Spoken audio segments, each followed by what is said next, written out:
in performing interview, I gained the experience on this platform. So thank you to you and Lakshman sir also very much. Thank you, ma'am. Yeah, yeah. So, Harish, can you just tell how you prepared everything and what is your overall understanding for the students who are struggling to get admission? What should they do? Okay. So basically, good afternoon, everyone. So, uh, as per my interview, what I have observed is mostly they will focus on simple topics like if I assume in condensed matter physics, uh, what is lattice, what is basis, what is mobility. So they will start the topics by these small definitions. So you just have to go through it several times so that it it gets imprinted in your mind. So the topics like semiconductor devices and magnetism, superconductivity, and I have shared the interview questions also in the group. So uh, these basic topics are quite important when explaining to the interviewer, and also the apart from the knowledge, uh, your presentation skills should also be good. Your way of talking also somewhere makes it to the list. So that's why और ज्यादा question पूछते नहीं मतलब यहाँ पर सबको हिंदी समझते हैं ना anyone from south hello No, hello no, Hindi सबको आप समझ में बोल आती रहे है, हैं सिद्धार्थ, बोलो विष्णु। इंग्लिश हाँ हाँ सर। तो यही बात है कि मतलब वो लोग इतने कॉम्प्लिकेटेड कुछ ऐसे पूछते नहीं मतलब जैसे हम नेट पेपर में देखते हैं तो बेसिकली सब सिंपल टॉपिक्स होता है बट हम उस टाइम पे कैसे मतलब उसे प्रेजेंट करते हैं उस किस फॉर्मेट में डालते हैं वो इम्पोर्टेंट होता है तो मैंने तो क्वेश्चंस दिए मोस्टली फोकस करना है कि क्वेश्चंस एंड ग्राफ्स ये दो पे फोकस करेंगे तो मोस्टली हो जाता है एंड ऑल्सो कि इक्वेशन याद रखना जरूरी नहीं है वो लोग मेमोरी में बेस्ड नहीं पूछते वो लोग मोस्टली लॉजिक बेस्ड पूछते हैं क्वेश्चंस कि मतलब टेम्परेचर पैरामीटर इंक्रीज हुआ तो दूसरा जो पैरामीटर है वो इंक्रीज होगा या डिक्रीज होगा तो basically this type of question मतलब they focus on variation of terms. So and also you can so introduction में हमें पहले प्रोजेक्ट ही पूछा है मैंने मोस्टली जगह पे मुझे प्रोजेक्ट ही पूछा है एंड प्रोजेक्ट के अलावा आपने कुछ पेपर पब्लिश किया होगा वो भी बता सकते हो एंड बस बाकी तो सब्जेक्ट नॉलेज इम्पोर्टेंट है सब्जेक्ट थैंक यू नॉलेज में भी आपको जैसे बेसिक से हाँ स्टार्ट करते हैं और फिर हाँ उसको कॉम्प्लेक्स करते हैं। यस यस अच्छा, आपसे ऐसे पूछे कि कितना सब्जेक्ट आपने तैयार किया है, ऐसा कुछ पूछे? मुझे सिर्फ रुड़की में मुझे नहीं पूछा क्योंकि उन्हें उधर स्पेसिफिक टॉपिक के अंदर स्पेशल मतलब इंटरव्यू था आईआईटी बॉम्बे में पूछा था एंड आईआईटी गोवा में पूछा था कि व्हाट डू हैव प्रिपेयर्ड मतलब अपार्ट फ्रॉम कंडेंस मैटर आप किसमें मतलब ज्यादा आपको इजी लगेगा तो मैंने कहा था कि स्टैटिस्टिकल एंड क्वांटम मैकेनिक्स तो they they they initially started with that particular topic and बाद में वो लोग डीप में गए कंडेंस मैटर में कि मतलब सुपर कंडक्टिविटी में क्या होता है एंड मोस्टली मेरे जो इंटरेस्ट टॉपिक थे वही डिस्कशन चालू था एंड वो लोग मे भी समटाइम ऐसे कर सकते हैं कि कुछ प्रोफेसर होते हैं जो कंफ्यूज कर सकते हैं कि मे बी मुझे एक बार हुआ था तिरुवनंतपुरम के time mobility is proportional to temperature ये एक टेम्परेचर डिपेंडेंट पैरामीटर है तो सेमीकंडक्टर्स में मतलब उसका जो रेशियो है वो क्या रहता है मतलब म्यू टी प्रोपोर्शनल टू -3/2 रहता है बट मैंने 1/t बोल दिया क्योंकि 1/t मेटल्स में मैंने पढ़ा था तो वहां पर मैं थोड़ा कंफ्यूज हुआ बट बट वो ठीक है बट आप बेसिक पे फोकस करिए पहले बाद में कॉम्प्लेक्स पे जाता है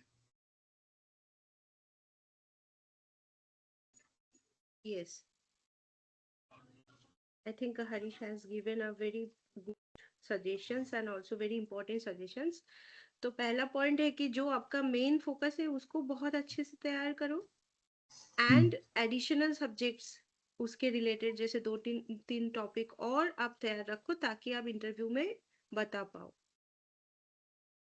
सबसे इम्पोर्टेंट है जो भी प्रेजेंट कर रहे हो, जो भी ग्राफ बना रहे हो, सारे बहुत अच्छे से आप उनको दिखाओ कि हाँ मुझे नॉलेज है, ये नहीं कि बस कैसे तैसे बना दिया। और जो मैं बार बार मैं भी यस मैम। इसमें, जैसे मॉक इंटरव्यू क्लास होता है तो वही ट्रेनिंग आपको मिलता है कि आपको वहां कैसे प्रेजेंट करना है। Yes ma'am. And Harish, finally आपने एडमिशन कहाँ लिया है? अभी आईआईटी हैदराबाद में मैंने फीस भरा है for hmm experimental condensed matter, hmm. क्योंकि आईआईटी बॉम्बे का अभी तक रिजल्ट नहीं आया, एंड दे आर सेइंग कि you have to pay before 16 December, so okay. I can't take that risk, so I have paid the fees. Without announcing the name, they are asking for payment. Without announcing the list. For IIT Bombay, they are asking for payment, or IIT No, no, Hyderabad? for Hyderabad. Okay, yes I think ठीक है। आप Hmm. बाद में cancel कर सकते हो, ऐसा कोई इशू नहीं। Hmm. ओके। हाँ जी संजय, आप बताओ। Good afternoon ma'am. First of all thank you for guidance ma'am, आपने बहुत सहयोग दिया। एंड जैसा हरीश ने बताया, इंटरव्यू के अंदर ओनली बेसिक क्वेश्चन ही पूछे जाते हैं, इतना कोई हार्ड क्वेश्चन आपको आर्गुमेंट नहीं देंगे कि भाई आप कुछ हार्ड पढ़ के हो, ऐसा वगैरह कुछ नहीं है।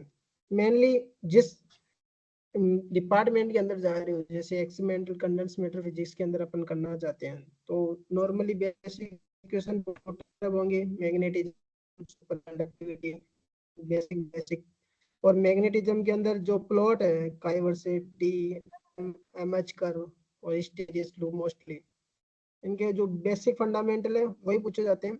और इफ सारे क्वेश्चन के अपन आंसर देते हैं तो वो then go something hard question like as other topics.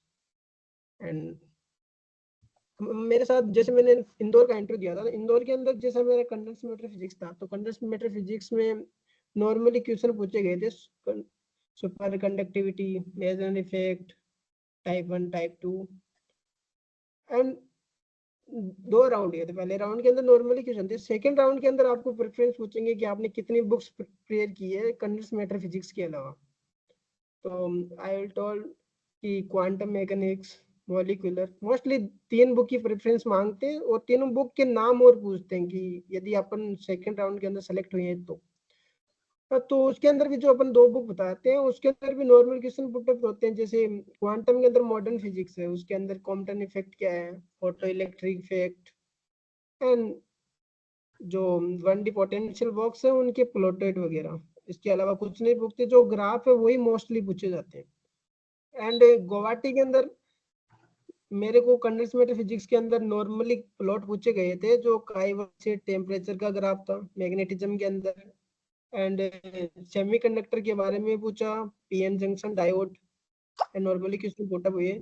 लेकिन वो गुवाहाटी वाले अदर जैसे ईडी के बारे में ज्यादा फोकस करते हैं, ईडी के बारे में बहुत ज्यादा पूछते हैं कि भाई आप बताइए ईडी के। क्वांटम भी पूछते हैं। तो बेसिक नॉलेज, ईडी का बेसिक नॉलेज जैसे मैक्सवेल इक्वेशन है, तो मैक्सवेल इक्वेशन के बारे में जो और नॉर्मली कोई पूछ सकते हैं पैरेलल प्लेट के लिए जो इलेक्ट्रिक फील्ड आती है उसका, और जो मैक्सवेल इक्वेशन में जो इलेक्ट्रिक फील्ड है, दोनों का बिहेवियर सेम है या नहीं, ऐसे रिलेट करके normally basic basic question put up करते हैं।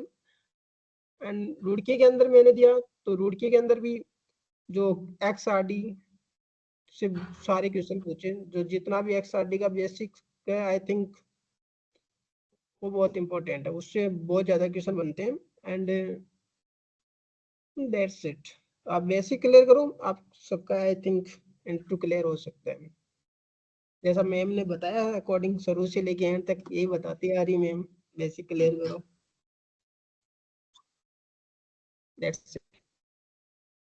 Okay Sanjay, yes I think आपने इम्पोर्टेंट टिप्स बताया, और बेसिक्स पे फोकस करना है, कॉन्सेप्ट ग्रोइंग में फोकस करना है, ये बहुत ही इम्पोर्टेंट है। और सिद्धार्थ और विष्णु, आप दोनों को अगर कोई भी डाउट है तो आप इनसे पूछ सकते हो। मैम मेरा एक डाउट था कि जो रिटन टेस्ट होता है इंस्टीट्यूट में वो कैसा होता है?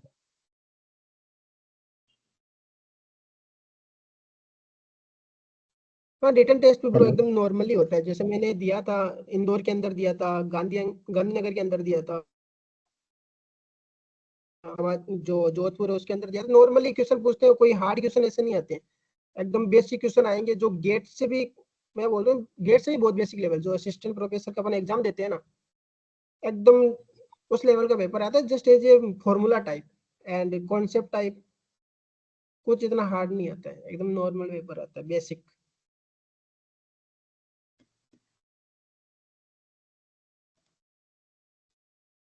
मेरा पर एक इफ यू क्वेश्चन कैन, था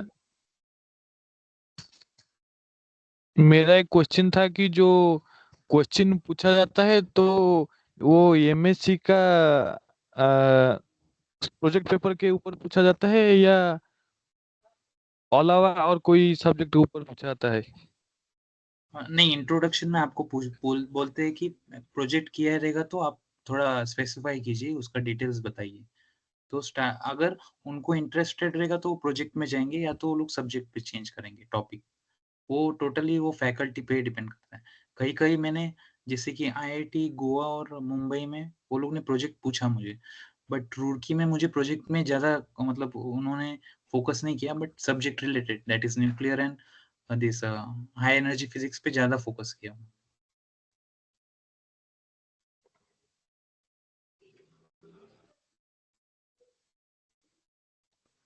hello, am I Audible?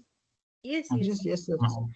Vishnu, आपको समझ में आया हरीश ने जो बोला है? Yes ma'am. ठीक है, और कुछ डाउट है? जो मैम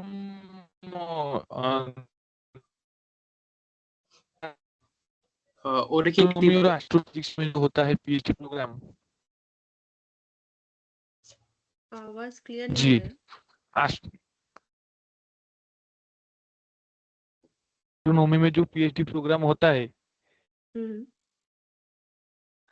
उसमें मैम सवाल फिजिक्स में आते हैं या एस्ट्रोनॉमी पर आते हैं? तो बेसिकली जो होता है जैसे कि आयु का और आईआईए में जो होता है पीएचडी प्रोग्राम। मतलब you can say it theoretical physics, ठीक है। मैम ये पूछ रहे हैं, जैसे एस्ट्रो वाले के जो पेपर अपन देते हैं, वो फिजिक्स वाले की तरह सेम टू सेम ही आता है क्या, जो पहले पेपर लगता है? आपसे मैथ बेसिक फिजिक्स पूछेगा, मैथमेटिकल फिजिक्स पूछेगा, क्वांटम मैकेनिक्स पूछेगा, ऑप्टिक्स पूछेगा, और आयु का कुछ। जो रिटर्न पेपर है ना आई नेट वाला, उसमें मतलब गेट का लेवल ही होता है वो क्वेश्चन पेपर, बट उसमें एस्ट्रोनॉमी के क्वेश्चंस भी होते हैं, जैसे कि डॉपलर इफेक्ट वाले, डॉपलर शिफ्ट का, मतलब ये गैलेक्सी दूर जा रहा है तो उसका शिफ्ट कैलकुलेट करो, ऐसे वाले क्वेश्चंस भी ज़्यादा देखे थे मैंने। स्पेशल थ्योरी ऑफ रिलेटिविटी से पूछ यस, सकते हैं। यस। हाँ, हाँ। इंटरव्यू में भी सेम होगा शायद, क्योंकि मैंने रुड़की में न्यूक्लियर फिजिक्स में दिया था तो उन्होंने पूरा न्यूक्लियर फिजिक्स पे ही बेस्ड लिया था, एंड एटॉमिक फिजिक्स वाले जो फैकल्टी है उन्होंने पूरा एटॉमिक पे ही लिया था। तो मे बी एस्ट्रोनॉमी का भी ऐसे ही होता होगा।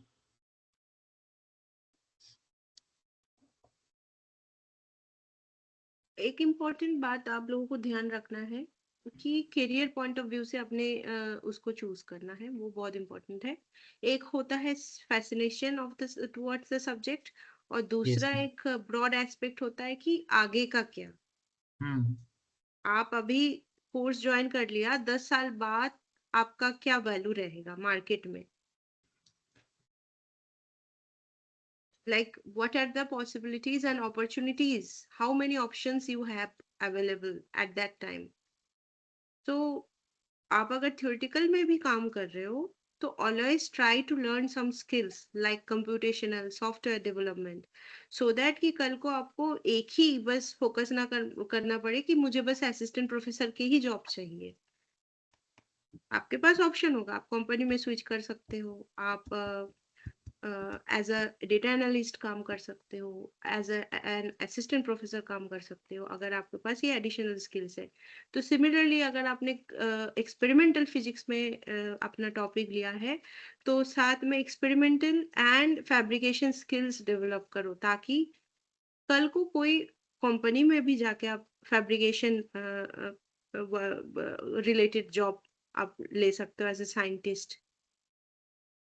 तो मतलब कहने का ये मतलब है कि अपने आप को बस लिमिट मत रखना कि मुझे यही चाहिए, क्योंकि कंपटीशन बहुत है।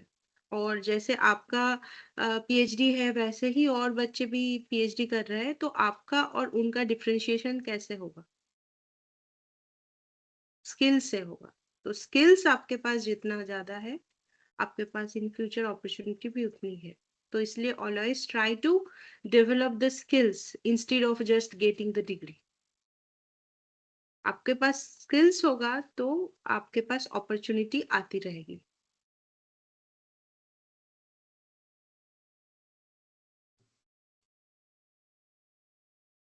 ठीक है। और बेसिकली जैसे हरीश ने बोला कि आपका जो स्पेशलाइजेशन है वहां से तो क्वेश्चन पूछेंगे। जैसे न्यूक्लियर फिजिक्स में आप जाते हो तो आपको न्यूक्लियर फिजिक्स रिलेटेड पूछेंगे, एटॉमिक फिजिक्स में जाते हो तो आपको उसमें पूछेंगे, एस्ट्रोनॉमी में जाते हो तो आपका उसका क्वेश्चन पूछेगा। Otherwise how they can understand कि आपके पास रुचि है उस सब्जेक्ट में, unless until you have some basic knowledge, how they can understand कि हाँ आपको इंटरेस्ट क्यों है? वो तो जस्टिफाई करना पड़ेगा। उसका मतलब आपको बेसिक अंडरस्टैंडिंग होनी चाहिए, तभी आप इंटरेस्टेड हो। ऐसे ही बस हमने नाम जान लिया और हमने बोल दिया कि नहीं ये हमारा इंटरेस्ट है, तो वो फिर उसको वैलिडेशन नहीं मिलता है। तो जैसे एक इंटरव्यू था बार्क का शायद, उसमें एक स्टूडेंट को पूछा गया था कि आपको किस टॉपिक में आपको इंटरेस्ट है। तो the student said, I want to do research in solar cell. Okay, because solar cell is like very famous. आप sunlight को harvest करके electricity generate कर रहे हो, और that means that in a country like India, where 80% of time you get very huge amount of sunlight all over the year, therefore we have a lot of potential using sunlight for the getting electricity। और rural areas जहाँ पे भी जाओ आप, सब जगह sunlight ही sunlight है, तो आपके पास इलेक्ट्रिसिटी का कोई प्रॉब्लम ही नहीं रहेगा। तो इसलिए बहुत अपीलिंग एक टॉपिक है सोलर सेल। और आपको पता भी होगा सेमीकंडक्टर मैन्युफैक्चरिंग है, इसमें बहुत ज्यादा प्रोजेक्ट भी मिलता है गवर्नमेंट के थ्रू, क्योंकि ये डायरेक्ट एप्लीकेशन है सोसाइटी में। तो फिर आगे का क्वेश्चन पूछा गया कि क्यों आपको इंटरेस्ट है, तो आपको वो जस्टिफाई करना पड़ेगा कि क्यों इंटरेस्ट है। दूसरा है सोलर सेल के बारे में बेसिक्स क्या पता है आपको, वो आप बताओ। फोटो इलेक्ट्रिक इफेक्ट है, सोलर सेल किस से तैयार होता है, मतलब क्या मटेरियल चाहिए सोलर सेल बनाने के लिए। तो ये सब बेसिक क्वेश्चन आपसे पूछा जाता है। कोई भी टॉपिक जो आपका इंटरेस्ट है, हो सकता है कि आपने कभी भी उसको पढ़ा ना हो ग्रेजुएशन में, पोस्ट ग्रेजुएशन में, बट बेसिक नॉलेज आपको होनी चाहिए, चाहे आप गूगल कर लो या यूट्यूब से जान लो। But you should always get ready to have some basic understanding whenever you tell something, because the next question the interview will ask from your answer of the previous one. तो इसलिए very wisely अपना answer बताओ। तो आपको पता होना चाहिए next question मेरे ही आंसर से पूछा जाएगा। गड़बड़ बताओगे तो फिर गड़बड़ क्वेश्चन आएगा और फिर आप फंस जाओगे। और बेसिक फिजिक्स में अगर आप फंस गए तो interviewer will not be happy.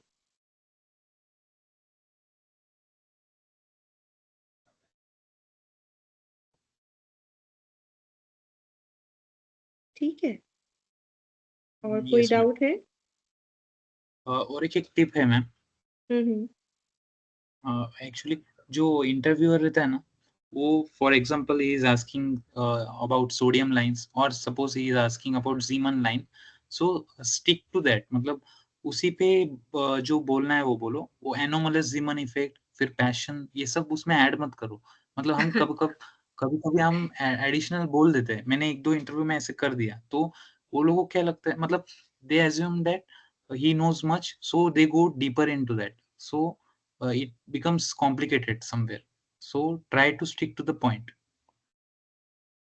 Yes, to the point answer करना. Yeah. Yes, Yes, ma'am. I remember when I was taking your interview, आप कई सारी इंफॉर्मेशन बोल रहे थे और मैंने आपसे बोला था Yes, कि ma'am. खाली टू द पॉइंट आंसर करो जो क्वेश्चन Yes. पूछा गया. ये बहुत इंपॉर्टेंट टिप है एक्चुअली. हाँ. और समझ में नहीं आ रहा है क्वेश्चन तो आप पूछो उनसे हम्म. कि सॉरी मुझे नहीं समझ आया, कैन यू रिपीट.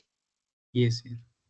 बट कुछ भी अननेसेसरी आप इंफॉर्मेशन मत दो. जैसे कि आपने एग्जाम्पल भी दिया कि अगर वो नॉर्मल जिमन इफेक्ट के बारे में बोल रहे हम्म. हैं, पूछ रहे हैं, तो आप नॉर्मल जिमन इफेक्ट के बारे में ही बोलो. हम्म. उससे थोड़ा इरिटेशन भी हो जाता है इंटरव्यूअर को, क्योंकि वो काफी Yes, सारे yes. इंटरव्यू ले रहा है पूरे दिन. तो हम्म. अननेसेसरी आप आंसर देते हो तो they will get irritated and they will ask something different which you can't tell. Yes, yes. Even if they know कि ये आपको नहीं पता होना चाहिए, फिर भी वो करते हैं ये चीज.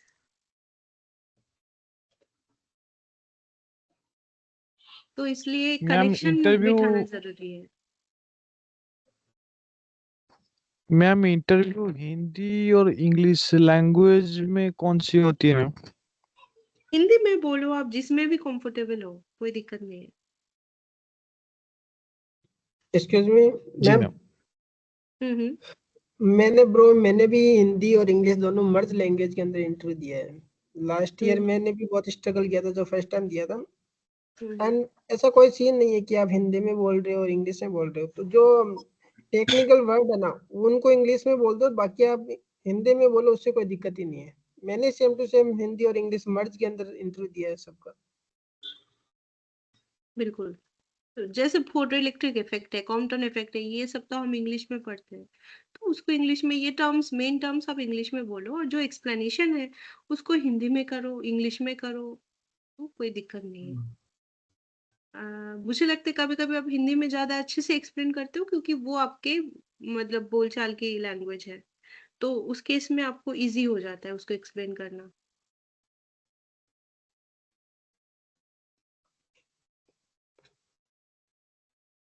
मैम मैम मेरा तो यस, कोई स्पेशलाइजेशन है ही नहीं, तो मैं कैसे क्या करूँगा? बट आपका प्रोजेक्ट है ना. हाँ, मेरा प्रोजेक्ट है. हाँ, तो उसको ही आपको अच्छा, तो एज फिर अ स्पेशलाइजेशन ट्रीट करना पड़ेगा. मेरा भी एमएससी में स्पेशलाइजेशन नहीं था, normal physics, and my project was based on electronics. So मैंने वो प्रोजेक्ट बोला. तो प्रॉब्लम नहीं हो. इवन संजय का भी नहीं है स्पेशलाइजेशन. अच्छा. मेरा तो मैम स्पेशलाइजेशन और प्रोजेक्ट दोनों ही नहीं है, उसे कोई फर्क ही नहीं हाँ. पड़ता है. उसे कोई आप बोल दो साहब कि हमारा कोई स्पेशलाइजेशन और प्रोजेक्ट है ही नहीं, वो क्वेश्चन करेंगे ही नहीं, अच्छा. कोई फर्क नहीं पड़ता उससे. और इन केस आप क्या कर सकते हो, एक चीज, जैसे आपका समर इंटर्नशिप होता है, जैसे किसी का मान लो एक ट्रिप है कि प्रोजेक्ट बिल्कुल भी नहीं है कॉलेज में या फिर यूनिवर्सिटी में, तो आपको मतलब अप्रोच करना चाहिए समर इंटर्नशिप के लिए या विंटर इंटर्नशिप में कोई भी आईआईटी या कहीं, मतलब इस तरीके के इंस्टीट्यूट जहाँ पे आप 2 मंथ का एक छोटा सा प्रोजेक्ट कर लो, है ना. तो उससे भी आपका जो है ओवरऑल सीवी स्ट्रॉन्ग हो जाती है. तो बट आपका ऑलरेडी सिद्धार्थ आपका प्रोजेक्ट है, तो आप एक काम और कर सकते हो, आप during this gap semester vacation आप अपने प्रोजेक्ट दबा के काम करो उस टाइम पे, so that you will get a paper. उससे आपका सीवी और अच्छा हो जाएगा.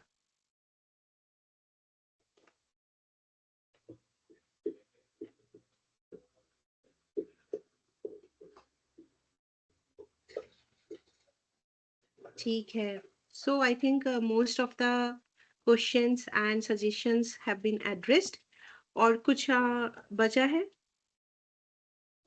मैम एक क्वेश्चन था मैम, जो होता है जो इंडियन पीएचडी में, तो मैम डिफरेंस क्या है? एक्चुअली प्रॉब्लम क्या है इंडियन इंस्टीट्यूट में, इंस्टीट्यूट का थोड़ा हिस्ट्री चेक कर लेना कि कितने साल में पीएचडी मिलता है और बच्चों को, जैसे 5 विदिन 5 years प्रोफेसर से पीएचडी मिल जाता है. इंस्टीट्यूट से बेटर है मतलब वो प्रोफेसर, ठीक है, क्योंकि आप इंस्टीट्यूट एक नाम मात्र है, आपने ज्वाइन कर लिया, आप किंतु आगे का जो मतलब आपका दैनिक इंटरेक्शन जो होगा, डेली इंटरेक्शन, वो आपके प्रोफेसर के साथ होगा। तो professor is the responsible person for your PhD. तो इसलिए बैकग्राउंड चेक करना बहुत इंपॉर्टेंट है कि 5 साल के अंदर पीएचडी हो जाता है ना, क्योंकि 5 साल के बाद आपके पास फंडिंग नहीं होगा। और basic truth, this is very bitter truth, कि मान लो आपने 24 साल के एज में आपने पीएचडी ज्वाइन किया और 5 साल में आपकी एज हो जाएगी 29, तो 29 साल में आप बेरोजगार बैठना नहीं चाहोगे। तो आपके पास फेलोशिप का फंडिंग बंद हो जाएगा 5 साल में। उसके बाद वो एक भीख आती है जो वो बोलते हैं एक्सटेंशन का, वो 10-12 हजार का, उसको तो मैं सीरियसली, मुझे वो भीख लगती है, तो उससे नहीं होता है। तो आपको ये समझना पड़ेगा कि 5 साल के बाद मेरा कोई फिनेंशियल स्टेबिलिटी होगा कि नहीं होगा। अगर मैं 1 साल, मुझे 1-2 साल अगर मुझे बिना फेलोशिप का जीना पड़ता है, तो क्या उसके लिए मैं तैयार हूँ? तो इसलिए बेटर है ऐसे प्रोफेसर चूज करो जो आपके फिनेंशियल, जो आपका वो है, उस टाइम का फेलोशिप है, उसके टाइम के अंदर आपका सारा चीज खत्म हो जाता है, आपका थीसिस सबमिट हो जाता है और दूसरे जगह आप मतलब दूसरे अपॉर्चुनिटी आप ढूंढ सकते हो। बट अगर आप उसी में पीएचडी में फंस गए 7 साल और 2 साल आपको कोई फंडिंग नहीं मिल रहा है, तो वो सिचुएशन अच्छा नहीं है। और कोई भी 29-30 साल में बेरोजगार नहीं होना चाहेगा, because we have our own responsibility. And I have seen that lot of the students who are going to PhD, they are coming from the middle class background. कोई अपर क्लास के बच्चे जो है वो पीएचडी में struggle नहीं करना चाहते, क्योंकि उनके पास बहुत सारे ऑप्शन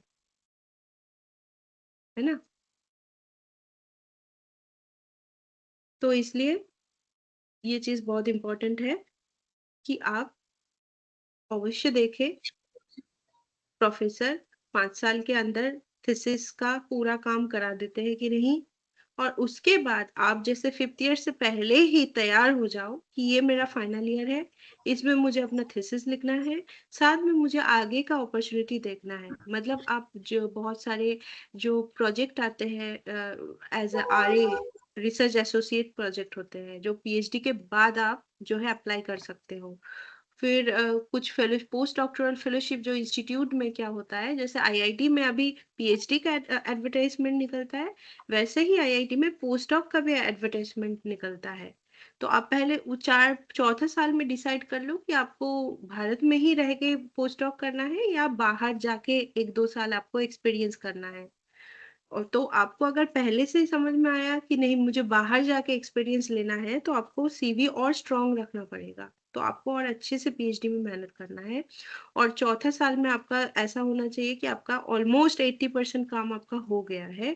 5वां साल में जो है आप एंटर करते हुए ही 6 महीने के अंदर, मतलब 4.5 साल के अंदर अंदर आपके पास ये हो जाना चाहिए कि हाँ मेरा ये थीसिस का पूरा काम खत्म हो गया, अब मैं 6 महीने में जो है बाकी थीसिस लिखूंगा, फिर वो रिव्यू होगा, फिर वो कमेंट आएगा, फिर वो डिस्कशन होगा, ये सब चीजें हैं आगे। तो आपके प्रोफेसर ही अगर 4.5 साल में नहीं मानते हैं, तो आप कैसे आगे करोगे? तो इसलिए वो इम्पोर्टेंट है कि प्रोफेसर 5 साल के अंदर स्टूडेंट को छोड़ रहे हैं, मतलब ही हिमसेल्फ ही is ready to give the PhD. तो इसलिए प्रोफेसर समझना बहुत इंपॉर्टेंट है कि प्रोफेसर टाइम ड्यूरेशन कितना लेते हैं। और जैसे कि आपने यहाँ पे भी अप्लाई किया, वैसे ही 4.5 जैसे ही आप थीसिस सबमिट कर दोगे, thesis submission and final process जो आपका पीएचडी डिग्री मिलेगा, उसके बीच में एक गैप होता है, जैसे कभी 4 मंथ लग जाता है, कभी 6 मंथ लगता है, कभी उससे भी ज्यादा लग सकता है। बट उस टाइम ड्यूरेशन में जैसे ही आपने थीसिस सबमिट कर दिया, तो पोस्ट डॉक की या असिस्टेंट प्रोफेसर की एप्लीकेशन भरना शुरू कर दो। और जहां भी अपॉर्चुनिटी मिलेगा आप चले जाओ, क्योंकि आपको मतलब उस अवस्था में नहीं रहना है कि मुझे पैसा नहीं मिल रहा है। और वो एक्चुअली प्रॉब्लम ये होता है कि स्टूडेंट जो है वो चौथा साल से पीएचडी में आ जाते हैं, 1-2 साल वो मस्ती करने लगते हैं, फिर तीसरे चौथे साल में तो वो काम करना शुरू करते हैं, तो 5वां साल में क्या करेंगे फिर? It becomes a trap. तो इसलिए ये जानो, पीएचडी में एडमिशन मिला मतलब और रिगरसली आपको आगे का काम करना पड़ेगा। 4 साल में आपको पूरा काम खत्म करना पड़ेगा ताकि आप 5वां साल में आपको डिग्री मिले। Thesis submission, thesis writing itself is a huge task. फिर आपको आगे का अपॉर्चुनिटी देखना है, चाहे आप कॉलेज में पढ़ाओ, यूनिवर्सिटी के लिए अप्लाई करो, पोस्ट डॉक के लिए अप्लाई करो। जैसे इंडिया में बहुत सारा पोस्ट डॉक का फंडिंग होता है, वो CSIR लैब के थ्रू होता है, या फिर ऐसे ही IITs के थ्रू होता है इंस्टीट्यूट फंडिंग। तो इन सब जगह में अप्लाई करो, और साथ में जॉब के जो भी असिस्टेंट प्रोफेसर का आता है उसमें अप्लाई करो। It will take some time, क्योंकि आपने आज अप्लाई किया, ऐसा नहीं है कि आपको तुरंत मिल गया। तो इंस्टीट्यूट पोस्ट डॉक में भी आपको 3-4 महीना टाइम वो होता है कि पहले आपका इंटरव्यू होगा, फिर आपसे बैकग्राउंड चेक किया जाएगा, आपका PhD का काम कैसा है, फिर वहां से आपको जो है वो सिलेक्ट करेंगे। या बाहर जाना है तो वहां पे भी आपको इंटरव्यू देना है, बाकी जनों से कॉम्पीट करना है, फिर आप जा सकते हैं। ठीक है।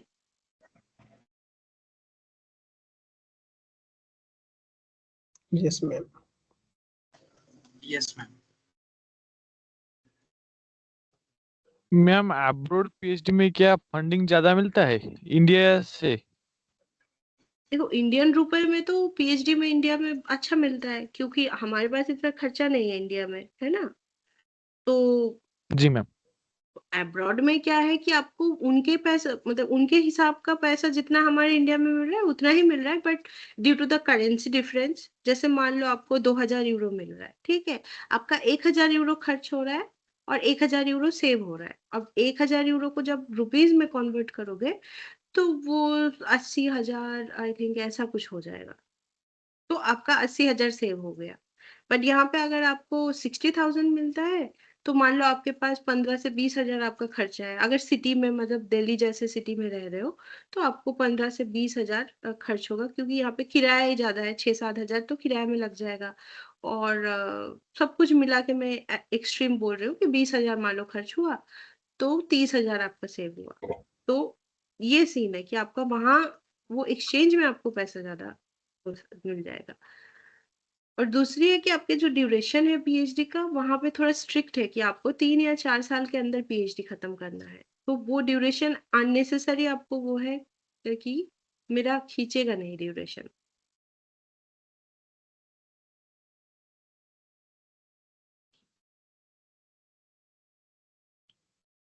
और बाकी आपके लैब के फैसिलिटी कभी कभी है कि अच्छे उसमें जाओ तो इंस्टीट्यूट में लैब की फैसिलिटी ज़्यादा होती है। यहाँ पे जैसे भीड़ बहुत है स्टूडेंट का, तो बाहर आप जाओ तो इतने स्टूडेंट नहीं है इनके पास, इनको रिक्वायरमेंट है अच्छे स्टूडेंट के। तो वो चीज है कि आप तुरंत आपको चीजें मिल जाएगी। जैसे मान लो यहाँ फॉर एग्जांपल मैं देती हूँ, एक स्कैनिंग इलेक्ट्रॉन माइक्रोस्कोपी इमेजिंग करना है आप कोई भी सैंपल का, तो आपको हो सकता है आप क्यू में हो, आपको 1 महीना भी टाइम लग जाए उसको होने में, क्योंकि यहाँ पे नंबर ऑफ स्टूडेंट्स इतने हैं, तो सबको पहले डेट लेना पड़ेगा और उसके बाद वो होगा। अब फॉरेन में क्या होगा कि वो मान लो लैब में टोटल काम ही कर रहे हैं 10 लोग, तो उसमें आपको जल्दी मिल जाएगा। तो ये सब चीजें, एक जगह मान लो 200 लोग बच्चे काम कर रहे हैं और दूसरी जगह 20 बच्चे काम कर रहे हैं, तो definitely resources and supply and demand का जो चेन है, तो इसके वजह से जो है उनको थोड़ा आसान हो जाता है चीजें पाने में। और यहाँ पे फंडिंग का भी एक इशू है कि प्रोफेसर के पास सारे फैसिलिटीज नहीं है, तो कभी स्टूडेंट को जो है वेट करना पड़ता है कुछ चीजों का। बट अगर एस्टेब्लिश्ड लैब है, इंडिया में भी लैब एस्टेब्लिश्ड है और प्रोफेसर जो है वो 5 टाइम ड्यूरेशन में PhD हो जाता है बच्चों का, तो आप बिल्कुल कर सकते हो। और अगर आपको लगता है कि ऐसा कोई अपॉर्चुनिटी नहीं मिल रहा है मुझे अपने फील्ड में, तो आप फॉरेन में अप्लाई करो और फिर वहां पे आप जाके अपना PhD कंप्लीट करो। बट फॉरेन का एक है कि आपका CV स्ट्रांग रखना है, आपको प्रोजेक्ट करना है उसी फील्ड का। जैसे कि आप पहले से सिलेक्ट कर लो कि मुझे इस फील्ड के PhD करना है, तो आपको प्रोजेक्ट एटलीस्ट उस फील्ड का एक्सपीरियंस आपको दिखाना होगा, प्रेजेंट करना पड़ेगा, अदरवाइज दे वोंट सिलेक्ट। और यहाँ पे मास्टर्स एंड बैचलर्स का इंटर्नशिप काफी अच्छे से करते हैं मास्टर्स एंड बैचलर स्टूडेंट। तो इसलिए आपको भी इंटर्नशिप या फिर कोई अपॉर्चुनिटीज जो आपका ऑलरेडी एक्सपीरियंस हो चुका है उस तरीके से आपको CV में दिखाना है।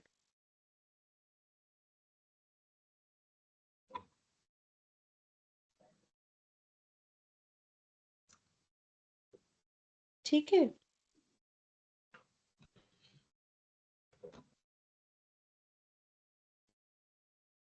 Yes, ma'am.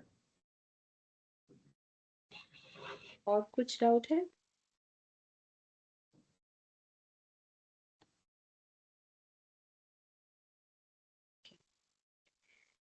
ठीक है, I once again congratulate all the students and most importantly I think most of the students and in fact all the students get placed and आप लोगों को कभी भी कोई डाउट है तो बिल्कुल मुझसे पूछ सकते हैं and we will always continue different discussion on different topic. Thank you, ma'am. Okay. Thank you, ma'am. Okay then.